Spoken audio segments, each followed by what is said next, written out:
Come on, y'all. Charles Bradley.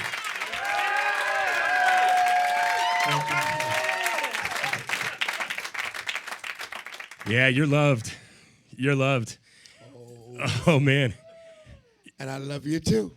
So it's a two-way street. Your light shines so bright. I just played that song, Ain't It a Sin, off the new one, Changes. Played that about an hour ago just to let everybody know exactly what we had coming in. Once again, thank you very much for being here. Once again, in Portland. I know we've had you a couple times at the Crystal, the Aladdin. I've seen you twice. I have never seen this guy. Have you guys do you do this for radio? Just kind of bear down like this? These are the guys when the whole band don't go with me. We just they call us in. Yeah. Who do we got here? This is Mr. Alex, and this is Mr. Sanchez. All right. So the new album, Changes. And I know Changes was basically a single that was given to us, the fans, on Record Store Day a couple years ago. Whose genius idea was it to put your soul behind the soulful lyrics, not to lip sync it, but to actually bring that to us and just all that emotion coming through? Whose idea? How did that come about? It came from Mr. Tommy Bennett.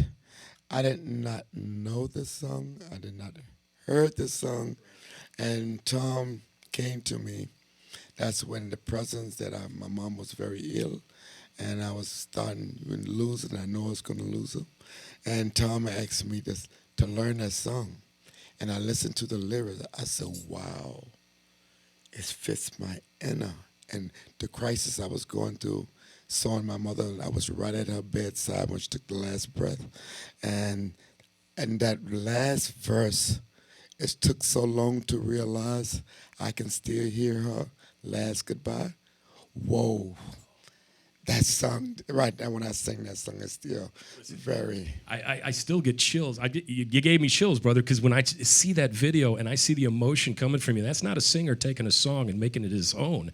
That's a singer that lives some of those lyrics. Yes. You got any water, my life? Yeah, let's get him some water. I know we can do that.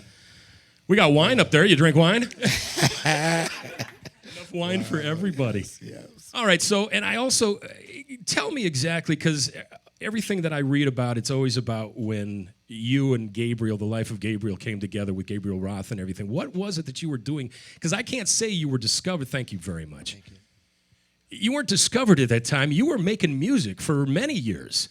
I've been doing James Brown, Bobby Romad, Otis Redding, and God since I was a child. Yeah. And just those are my favorites.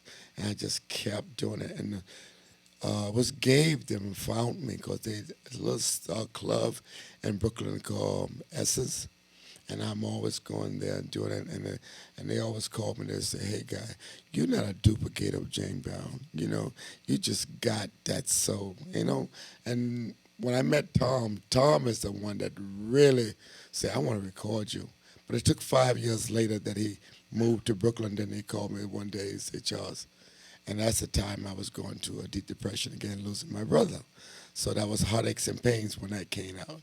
So from that day on, wow, I went to the studio and we was jamming and it got serious and here I am. Here you are. Yeah. 62 years old at the time that he had his first debut album. That's amazing.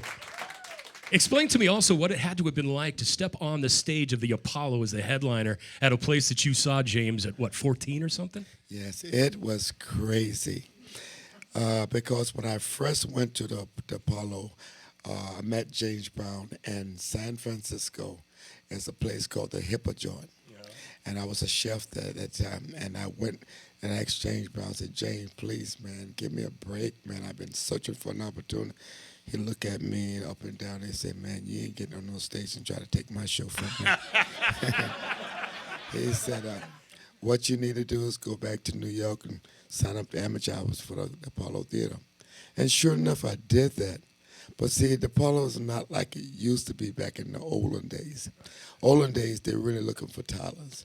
See, now it's like diplomated, like something like, if I want him to win, I don't care how good you is. Right. And so, like, I went there to amateur hours and I did Man's World. And they asked me what key did I sing it in. On the rehearsal, they played the right key, okay? But when it came down to the real deal, they didn't give me the right key. And so they had the guy that they want to win, he won. And I was trying to fight to find the key that was in. Because I do men's world, I think in this D. And they had it more in an A. And I'm trying to get to that level. But then it just wouldn't fit. So I came back like you just said. And when I came back this time, whoa, that's the guy. So like I believe that do good, do right, somewhere somebody gonna see you. Karma comes around, doesn't it? Yes. And that other guy that did sing with him that day, where is he? Where is he? What's it like to be in the Daptone family? It's a family. All I gotta say is a family. Cause like when me and Tom Brennan get in the studio, nobody in there but me and him. Because me and Tommy can get in some deep decisions and and if anybody get involved in it, oh, he gets mad and I get mad. You know, so we have a relationship. That's why he made his new baby. I'm the baby's godfather. Because we have a relationship with his wife and we all have a beautiful relationship, you know. And, you know, life have its ups and downs, but being a man and being a strong person and being honest, I have to learn how to catch you in your down spot and feed you with love. And that's what I do. I love your light, man. I just love your light. And I also saw that you and Sharon and everybody did the Daptone Soul review a couple of years ago. Is that something that we can expect again? I don't know. I don't know, but I know Sharon is not in her best health, and all we can do is pray for her and wish that she can come back strong like she want to do. She want to music. She love her music, and all I could say was just hope the best for her.